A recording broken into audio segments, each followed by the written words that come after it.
Vocês acreditam que, na opinião de vocês, com uma reserva de oportunidade agora, seria melhor ir para renda fixa, investir no exterior, tipo China, Estados Unidos, ou aguardar uma forte queda para aportar melhor?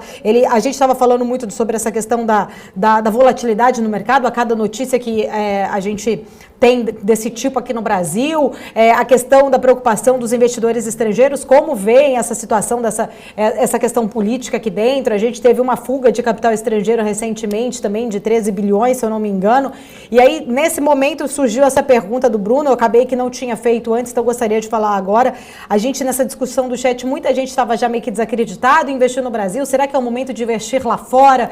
Fica com essa dúvida, né, em relação a tanta instabilidade, a cada dia uma emoção diferente aqui. O que vocês falariam, então, para o Bruno Paixão em relação o que fazer no momento, quando a gente passa por momentos desses de instabilidade política, influenciando tanto o mercado que a gente vive aí praticamente semana sim, semana não aqui no Brasil?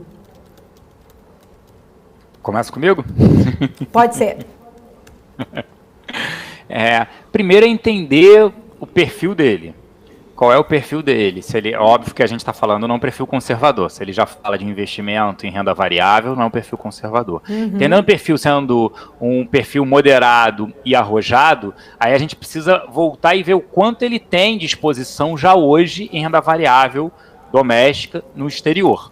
Porque eu acho que está dando oportunidade, a volatilidade, né?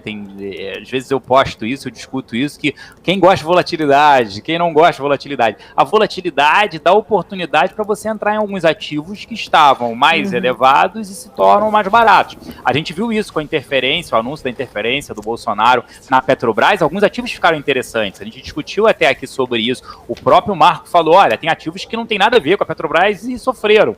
Então, será que não vale a pena aumentar a exposição? Eu acho as evidências que a gente vê todo ano no Brasil, a importância de ter ativos no exterior. Você não precisa nem...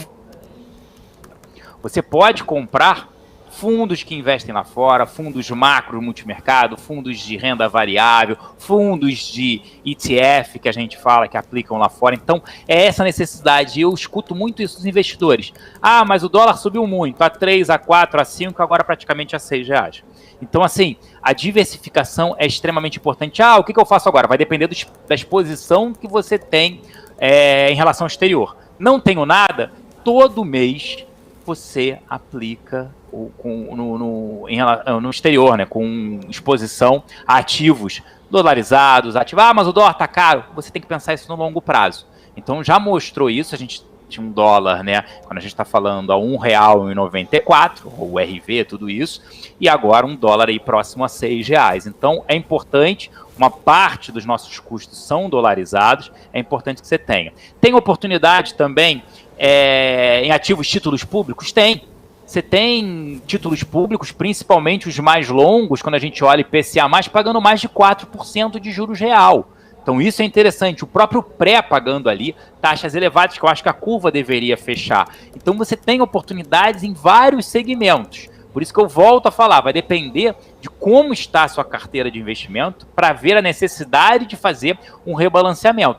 E a outra, né, a Bolsa bateu ali 125 mil pontos, como foi lá fora, voltou para casa de 110. Ah, apresentou uma queda? Sim, apresentou essa queda. Mas não foi o que aconteceu no ano passado, que a gente viu a Bolsa de 119, 118 para 63 mil pontos, quase 50% de queda. Então, é uma queda. Existe esse problema, se a gente precisa aprovar reformas, o outro lado se a gente aprovar reformas, se tiver uma melhor, se não tiver uma guinada populista, a Bolsa tende a andar. E não olhar muito, o Marco também ressalta isso, eu gosto de ressaltar, o Ibovespa, que é o índice, tudo bem que é uma métrica que a gente precisa olhar. O Ibovespa ele tem uma rentabilidade de menos de 10% média ao ano nos últimos 20 anos. Já fundos de investimento, já outros ativos, você consegue montar uma carteira interessante para você carregar com retorno de fundos 17, 18, 20% ao ano de retorno médio. Porque, sinceramente, se eu olhar que a Bolsa tem 9%, 9,6% de retorno médio ao ano, quando eu olho um título público pagando 4,20 mais a inflação projetada de 4 e pouco, o risco desse título público, com a volatilidade menor, acaba sendo um retorno interessante para se carregar ao invés de de o Ibovespa, por exemplo. Então, primeiro entender isso. Carteira, qual o seu perfil, quanto é que você tem da carteira, mas agora faria uma parte da alocação, sim, da sua reserva de oportunidade. Aí tem título público, vai ter fundos de macro, vai ter fundos de investimento no exterior e até renda variável, alguns ativos no Brasil. E você, Marcos Saravalli? Qual o conselho aí que você dá para o Bruno Paixão, que fez essa pergunta aí para gente? Eu acho que a provocação de hoje, né, Celso, acho que é uma que a gente já fala já tem uns meses, anos aí, é que o pessoal fala assim, acho que o dólar não tá tão caro assim não, né? O dólar estava caro a 5,30, 5,40, 5,60. Então é assim, se for pensar em reserva de emergência, né, ou diversificação, não faz sentido pensar no momento exato do dólar. Você tem que realmente alocar, né? Por exemplo, sobrou 10% esse mês, sobrou um recurso, recebi um bônus, recebi uma venda de um ativo, tem que pensar em reserva, sim, dolarizada, né? Eu acho que assim, tem um pouquinho de risco, dá para correr um pouquinho de risco, não precisa correr muito risco, mas você tem ativos lá fora, até mesmo privados, que pagam 2%, 3%, talvez 4% em dólar. É um baita retorno, é um belo retorno, né? Principalmente quando a gente compara aqui, por exemplo, você prefere receber 2% em reais ou 2% em dólar? Essa dúvida não pode nem existir, né? Você tem que falar assim, eu prefiro receber 2% em dólar de qualquer jeito.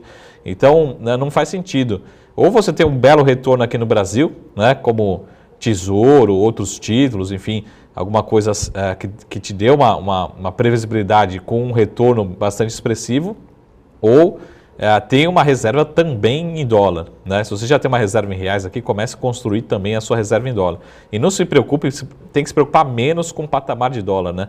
Se vai estar 5,30 é bom, se 5,70 é alto, enfim, não pense nesse fator, né?